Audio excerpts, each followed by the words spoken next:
Medical malpractice reform, the cornerstone of Senate Bills 1115 through 1118. This so-called Patients First reform package states that a healthcare professional or facility would not be liable if the doctor acted with reasonable and good faith belief that their conduct was well-founded in medicine and in the patient's best interest. Local attorney Daniel O'Neill calls it immunity and says the legislation would prevent victims of malpractice from having access to the courtroom. We handled a case not too long ago regarding a woman who was a diabetic and went to an emergency room.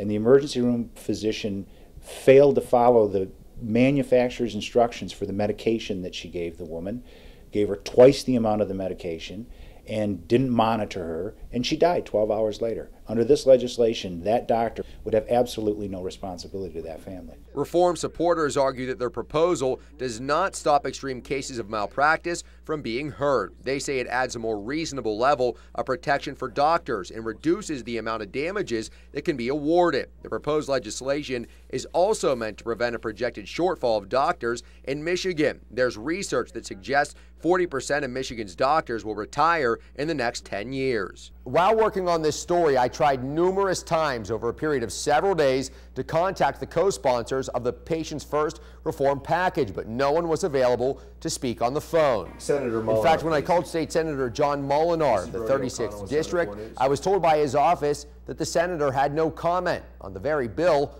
that he introduced. Meanwhile, on the other side of the issue, attorney Daniel O'Neill. He says it's a sham to believe that Michigan is at risk of running out of doctors. A study by the state of Michigan showed that emergency room doctors, who will benefit most from this legislation, there's expected to be a surplus in the next 10 years of emergency room doctors in this state. So there's no compelling reason to do this other than to pander to a well-financed special interest group, which is the healthcare industry. The Senate Insurance Committee is expected to hear more testimony on the Patients First reform package. However, right now, no action has been taken at this time.